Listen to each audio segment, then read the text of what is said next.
Olá! Hoje a gente vai mergulhar numa estrutura que é, assim, fundamental para nossa estabilidade e, ao mesmo tempo, quase invisível no dia a dia, o músculo transverso do abdômen. É verdade. A gente recebeu um material muito rico e a nossa missão aqui é desvendar a engenharia por trás desse músculo. Não é só saber onde ele fica, mas entender como a arquitetura dele, as conexões definem a função crucial que ele tem no nosso core. E é interessante pensar nisso porque quando se fala em músculo abdominal, a primeira imagem é o famoso tanquinho, a parte superficial, né? Exato. Mas a força de verdade, a estabilidade que protege a nossa coluna vem de dentro. A parede abdominal é como uma cebola, sabe? Com várias camadas. E o transverso é o coração disso tudo. É a camada mais íntima. Ótimo ponto. Então vamos desvendar isso. Começando pelo nome, transverso do abdômen. O nome já entrega a característica principal dele, né? Já dá a maior pista. É que as fibras dele correm na horizontal, de forma transversal, como se fosse uma faixa, um cinturão natural envolvendo o abdômen. O fascinante aqui é que essa orientação horizontal não é um acaso. De jeito nenhum. É a chave para a principal função dele, que é a compressão. Compressão, não movimento. Exato. Outros músculos abdominais servem para flexionar o tronco, para rotacionar. O transverso é o especialista em apertar. Ele aperta e dá suporte para os órgãos internos e para a coluna. Então essa imagem do cinturão é perfeita. Quando a gente aperta um cinto, a gente comprime. Isso. É exatamente o que ele faz. Ele não dobra o corpo, ele o estabiliza por meio da compressão, aumentando a pressão dentro do abdômen. E essa pressão é que dá o suporte. Essa pressão transforma a nossa cavidade abdominal, que é mole, num cilindro rígido. E essa rigidez que dá um suporte imenso para a coluna lombar por dentro. É um mecanismo de proteção genial. Nossa, isso muda a perspectiva. Não é um músculo de show, é um músculo de função pura. E para funcionar ele precisa estar bem ancorado. O material que a gente analisou detalha bastante de onde ele vem e para onde vai. Sim, as conexões dele são muito amplas. Ele se origina nas costelas inferiores, numa tal de fáscia toracolombar, Isso, que é uma estrutura de tecido conjuntivo lá nas costas. e numa parte do osso do quadril também. Parece que ele se agarra em toda a base do tronco. E essa base de ancoragem ampla é o segredo. A conexão na fáscia toracolombar, para mim, é a mais interessante. Por quê? O que ela tem de tão especial? Porque ela mostra que o transverso do abdômen não é só o músculo da frente. Através dessa fáscia, que é como uma lona de tecido super resistente, ele se conecta diretamente às vértebras da coluna lombar. Ah, então a ação dele na frente tem um efeito lá atrás. Exatamente. Quando o transverso contrai na frente, ele estica, ele tensiona essa fáscia por trás, e essa tensão cria uma força que estabiliza as vértebras, diminui o estresse sobre elas. É um sistema de tirantes, pura bioengenharia. Entendi. Ele aperta pela frente e pelos lados, e essa ação puxa e estabiliza a estrutura por trás. E todas essas fibras, elas convergem para um ponto central, né? A chamada linha alba. Sim, a linha alba ou linha branca.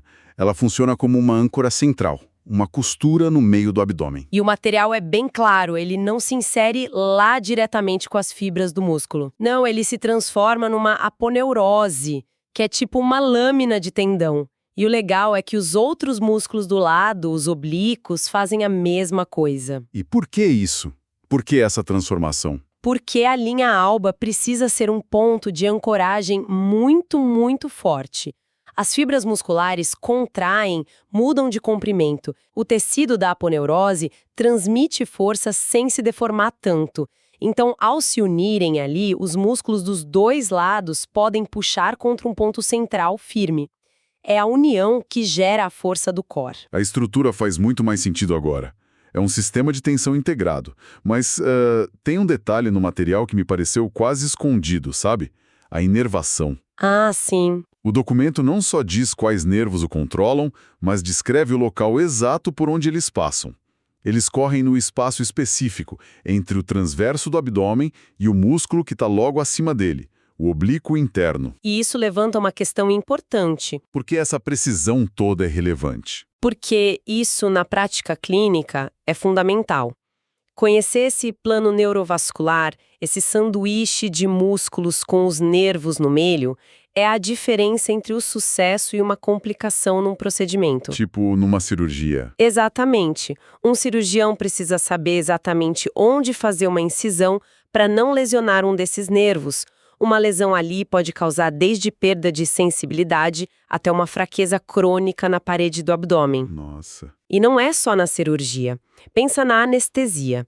Existe um procedimento chamado TAP Block, que é o bloqueio do plano transverso abdominal. O que é isso? O anestesista, guiado por ultrassom, injeta o anestésico local exatamente nesse espaço, entre o transverso e o oblíquo interno. O remédio se espalha ali e banha os nervos, controlando a dor de cirurgias abdominais de forma fantástica. Que incrível. Então esse conhecimento anatômico que parece abstrato tem uma aplicação super direta. Totalmente. É um exemplo perfeito disso. É fascinante. Refletir sobre essa complexidade, as camadas, as rotas nervosas precisas, me faz pensar no desafio que é dominar esse conhecimento, especialmente para quem estuda na área da saúde. Sem dúvida. E para realmente aprender, não basta ler. É preciso praticar, testar o conhecimento, fazer conexões. A repetição e a aplicação são essenciais para fixar detalhes tão minuciosos. É a diferença entre decorar e entender, né? Exato. É forçar o cérebro a recuperar e usar a informação. É isso que consolida o aprendizado. Falando nisso, se quem nos ouve é estudante e quer se preparar de verdade, entra agora em medicoub.com.br, baixa o app e aproveita o maior banco de questões do Brasil. Ah, uma ótima ferramenta. Tem provas anteriores de todas as instituições, questões comentadas, resumos práticos, aulas completas e flashcards prontos para revisar onde quiser. É exatamente essa aplicação do conhecimento que a gente estava falando. Com certeza otimiza esse processo de aprendizado ativo que é tão crucial. Exato. Bom, mas voltando à função. Então, o que tudo isso significa no dia a dia? A gente já entendeu que ele comprime e suporta, mas o ponto-chave é que ele não atua sozinho. Isso. Se a gente conectar isso ao quadro geral, o transverso do abdômen, junto com os oblíquos interno e externo, formam um sistema integrado. O tal do espartilheiro funcional de 3 camadas, que o material menciona. Perfeito. Pense assim.